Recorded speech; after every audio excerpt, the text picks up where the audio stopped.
Viewer's question. List the pay rates in the mines. Welcome to Australian Mining for New Starters. And I got this question a little while ago that I'm going to do a video on now from Noah. So it just wants to know what's the least paying job to the highest paying job, please. So I'm going to do it. I'm going to come over to the sponsors website and their pay rates and rosters page. And as you can see, it lists the entry-level stuff for underground, the Tier 2 and the Tier 3. But I'm also going to try and weave through what's going on with coal a little bit and iron ore and all that sort of stuff. So I might just start with the coal and iron ore because a lot of people want to do truck driving on the surface with that. There's not a lot of jobs around for new starters, but the experienced people that are making about the $50 an hour mark on the week on, week off or even time roster, that's works out to be about around the 100 to 110,000 a mark. If you do the 2-in-1 roster, it's about 140,000 a year.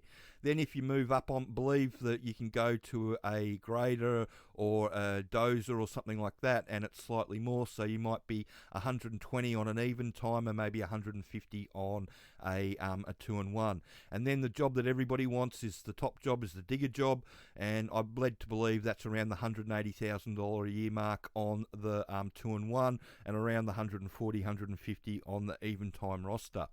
Now, if we have a look at the Hardrock Underground, your entry-level rates are between $400 a day and $480. So on an even time roster, that's about that's about $85,000 a year. On a 2-in-1, it's about $100 to $110. Once they can leave you alone, it normally goes up to $550 or to $500 or to $550, and so that takes you up to about $100,000 on an even time, and around that $110 to $120 on a 2-in-1. So once you work your way up into the second tier, you're looking between $700 and $1,000 a day. So again, depending on what roster you're doing, whether it's 2-in-1 or even time, that can range between 140 and it can range up to 240,000 now. Especially if you're getting $1,000 a day on a 2-in-1, that's about 240,000 a year.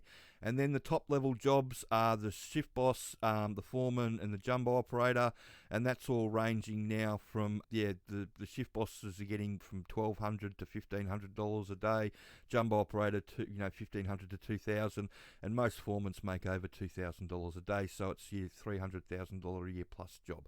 And all the foremen, shift bosses, and jumbo operators, it's all going to be even time. There are a few 2-in-1 jobs around for people that want to be a bit hungry with the shift bossing, and that pays really good money.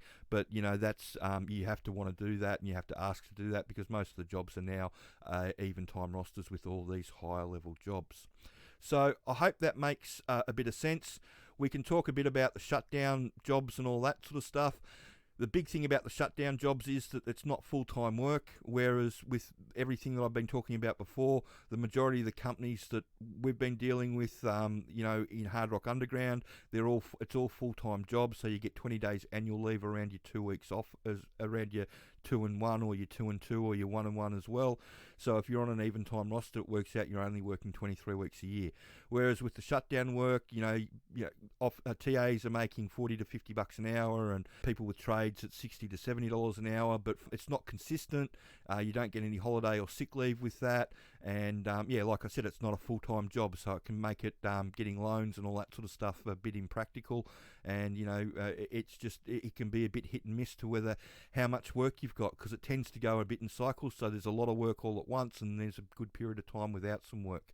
And there's a lot of people on Facebook pages and social media complaining about the fact that they've gotten to shutdown work, and there's just not enough.